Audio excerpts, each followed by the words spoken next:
I'm just tired of being stereotyped by them, you know what I mean, Zionist pigs. When you say Zionist pigs, who are the Zionist pigs? The Zionist pigs are all the Masons, you know what I'm saying, which is like President Bush, from George Washington to President Bush, they all Mason motherfuckers. They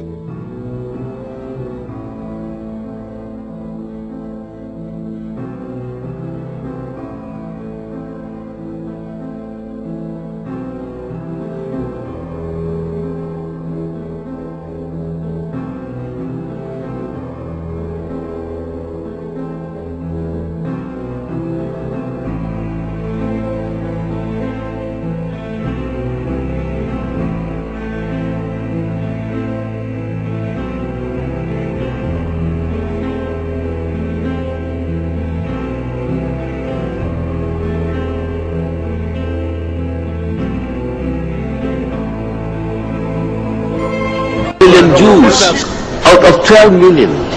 But today the Jews rule this world by proxy. They get others to fight and die for them. They get others to fight and die for them.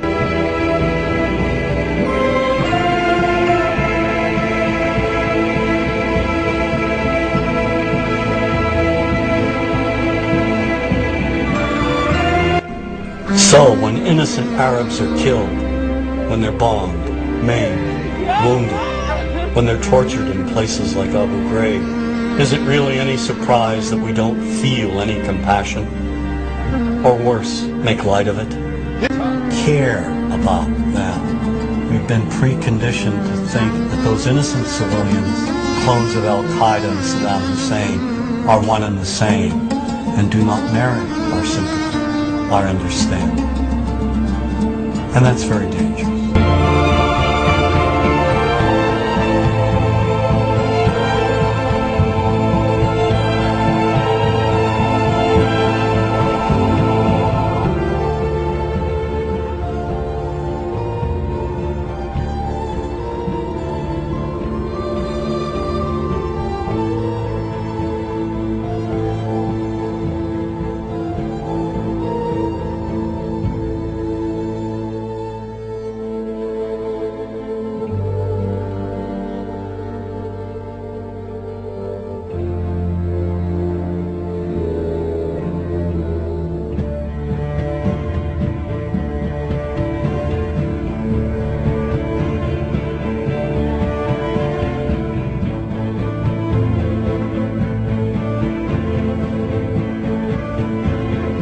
(1993), World Trade Center bombing, remember? During the trial, one of the bombers claimed the CIA had advanced knowledge. The diplomat and the terrorist visa was CIA. It's not unthinkable they paved the way for the bombing, purely to justify budgeting. You're telling me that you're going to fake some terrorist thing just to get some money out of Congress? Well, unfortunately, Mr. Hennessy, I have no idea how to fake killing 4,000 people. So we're just going to have to do it for real. Oh, blame it on the Muslims, naturally. There I get my funding.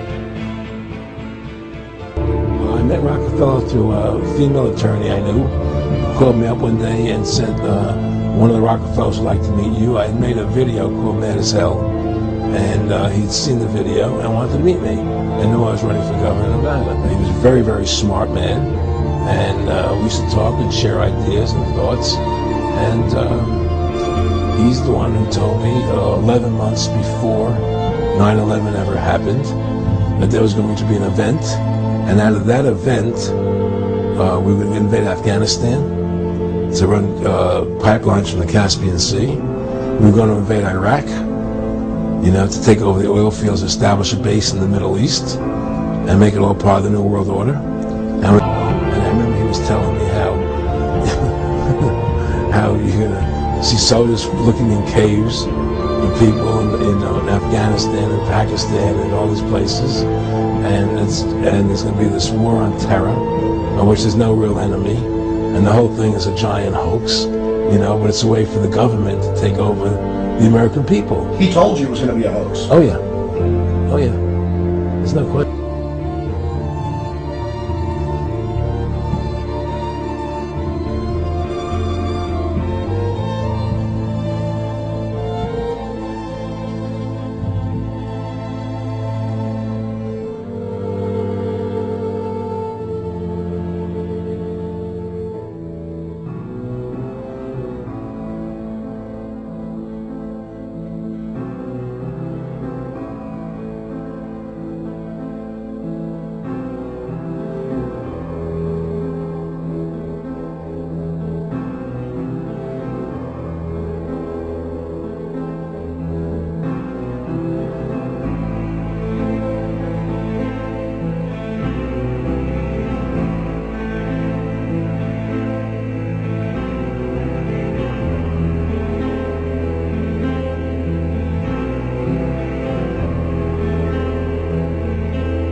What is at stake is more than one small country. It is a big idea, a new world order. I occasionally think how quickly our differences worldwide would vanish if we were facing an alien threat from outside this world. And yet I ask you, is not an alien force already among us?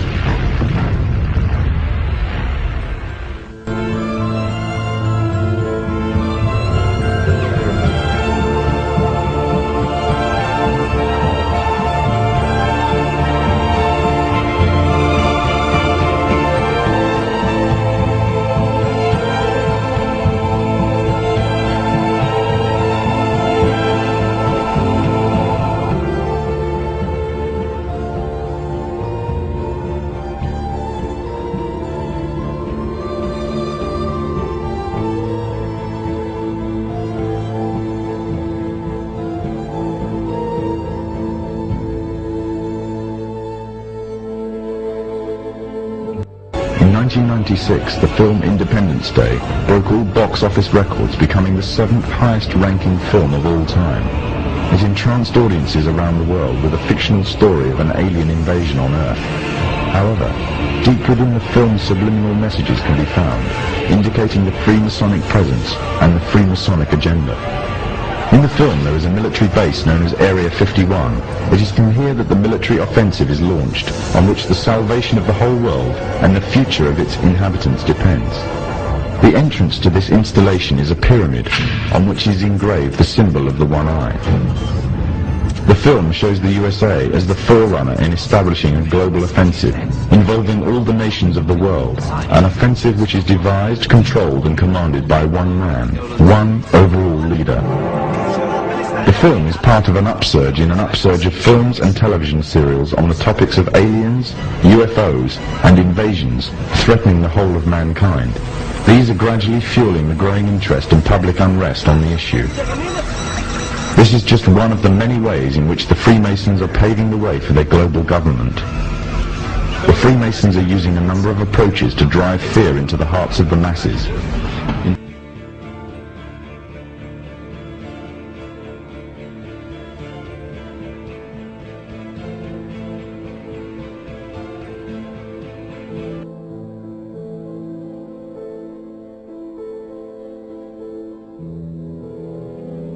Mexican Air Force pilots capturing on videotape what are said to be 11, count them, 11 UFOs. The Mexican Air Force has released a video that some of you are going to find difficult to believe.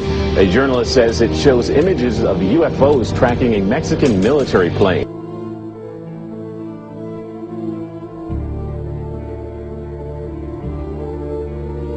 From a Canadian government official is warning we may be on the verge of intergalactic war, saying, quote, the Bush administration has finally agreed to let the military build a forward base on the moon, which will put them in a better position to keep track of the comings and goings of visitors from space, and to shoot at them if they so decide.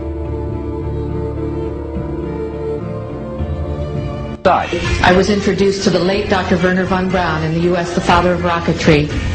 In my first meeting with him, during that first 3.5 hours, he said to me, Carol, you will stop the weaponization of space, because there is a lie being told to everyone that the weaponization of space is now first being based upon the evil empire, the Russians. There are many enemies, he said, against whom we're going to build this space-based weapon system, the first of whom was the Russians, which was existing at that time. Then there would be terrorists. Then there would be third world countries. Now we call them rogue nations or nations of concern. Then there would be asteroids. And then he would repeat to me over and over, and the last card, the last card, the last card would be the extraterrestrial threat. Anytime the government has secrets that they can keep from us, they can manipulate us by those secrets. In essence, they still remain 25 years at least ahead of us in technology, information, and knowledge, and secrets, and they are using them against us. I heard over the years many times over that the plan to usher in the New World Order would be to make all the people in this country and around the world feel totally helpless to prevent the New World Order from occurring, this world dominance plan, by saying that we had been invaded by aliens.